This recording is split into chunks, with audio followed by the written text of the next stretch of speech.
मैं हूं पीके विश्वकर्मा और मैं आज आपको बता रहा हूं जनरल साइंस। और जनरल साइंस के बारे में जानना ज़रूरी इसलिए है कि ये साइंस का ज़माना है और विज्ञान के ज़माने में ये हर दिन कुछ न कुछ नई घटनाएं, कुछ न कुछ नई चीज़ें, कुछ न कुछ नए ट्रीटमेंट, कुछ दवाएं होती रहती हैं।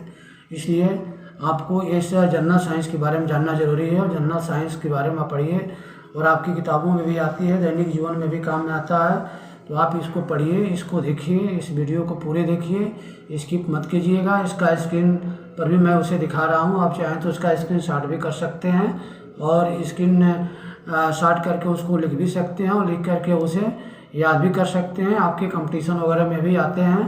तो आप इस वीडियो को पूरा देखिए और इसे सब्सक्राइब कर दीजिए, लाइक कर दीजिए और शेयर कर दीजिए। तो अब चलिए मैं शुरू करता हूँ। रेड रेडिएशन के माध्यम से हमारे ट्रीटमेंट किए जाते हैं। तो ये carbon dioxide gas green house gas है जो इंफ्रारेड रेडिएशन को ऑब्जर्व करती है, अवशोषित करती है। सेकंड है, what is the major role of greenhouse gas that contribute to temperature rise of the earth surface. Greenhouse gas का मेजर रोल, मेजर उपयोग क्या है पृथ्वी पर टेम्परेचर बढ़ाने के मामले में? तो यह ग्रीन हाउस गैस जो कार्बन डाइऑक्साइड है, यह स्टॉप बोथ इनकमिंग सनलाइट, यह इनकमिंग सनलाइट को यानी सूर्य के प्रकाश के आने को रोकती भी है और इंफ्रारेड को जाने से भी रोकती है। तो इस प्रकार यह ग्रीन हाउस गैस हमारे लिए नुकसानदेह होती है, जो कार्बन डाइऑक्साइड गैस होती है। हालांकि कार्बन डाइऑक्साइड गैस से ही पौधे अपना भोजन बनाते हैं, इसलिए हमें कार्बन डाइऑक्साइड के दुष्प्रभाव से बचने के लिए हमें प्लांटेशन करना चाहिए, पौधों को लगाना चाहिए।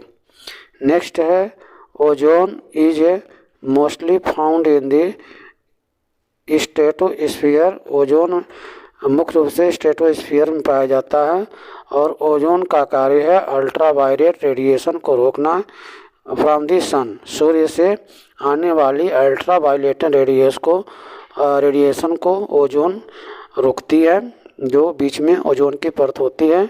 अल्ट्रावायलेट रेडिएशन हमारे शरीर के लिए हानिकारक होती है। हालांकि अल्ट्रावायलेट रेडिएशन के द्वारा हमें विटामिन डी भी प्राप्त होता है। तो लेकिन यदि अल्ट्रावायलेट रेडिएशन की 3 ग्रुप होती है, ए बी सी, जिसमें से वैसे नुकसान रेडिएशन जो है अल्ट्रावायलेट रेडिएशन हमें स्वास्थ्य के लिए ज़्यादा नुकसानदेह होती है और ओजोन परत जो है या ओजोन गैस जो है अल्ट्रावायलेट रेडिएशन को रोकती है। नेक्स्ट है, which among the following non toxic gases help to formation of enzyme which ripen fruit. मतलब फल को पकाने में जिस एंजाइम का निर्माण होता है फलों में, वह कौन से नॉन टॉक्सिक गैस है? वह इथेन है। इथेन के द्वारा ही फल के पकने के लिए एंजाइम का निर्माण होता है। और नेक्स्ट है, which is the strong smelling agent added to LPG cylinder to help the detection of gas leakage. LPG gas में कौन सी स्मेल होती है जो गैस लीक होने पर हमें जानकारी देता है? वह है थियोइथेनॉल एमीन। थियोइथेनॉल एमीन एक ऐसा गैस उसमें डाला जाता है जो लीक होने पर उसकी स्मेल बहुत तेज होती है और हम समझ जाते हैं कि गैस बाहर निकल रहा है। नेक्स्ट है, chlorofluorocarbon are serious threat ozone layer with the atmosphere. Atmosphere में जो क्लोरोफ्लोरोकार्बन जो जाता है वह हमारे एटमॉस्फेयर के लिए बहुत नुकसानदेह होता है, क्योंकि वह ओजोन लेयर को नुकसान पहुंचाता है, उसे कमज़ोर करता है, जो अल्ट्रावायलेट रेडिएशन को रोकती है। क्लोरोफ्लोरोकार्बन हमें एसी से प्राप्त होता है, जो एटमॉस्फेयर में जाता है, जो ओजोन लेयर के लिए नुकसानदेह होता है। नेक्स्ट है the major component in LPG butane. LPG gas में जो सबसे अधिक तत्व पाया जाता है, जो घटक होता है, वह ब्यूटेन होता है, या हम ये कह सकते हैं कि ब्यूटेन गैस एलपीजी गैस में होता है, जिसे हम खाना बनाते हैं। The vertical movement of air is term as the current. हवा की वर्टिकल मूवमेंट जो गति होती है वह करंट बनाती है। Oxygen and ozone are allotropes. Oxygen और ओजोन मिलकर एलोट्रोप्स बनाते हैं। Troposphere is lowest layer of the atmosphere. Troposphere में सबसे निचली सतह पर, एटमॉस्फेयर के सबसे निचली सतह में होती है।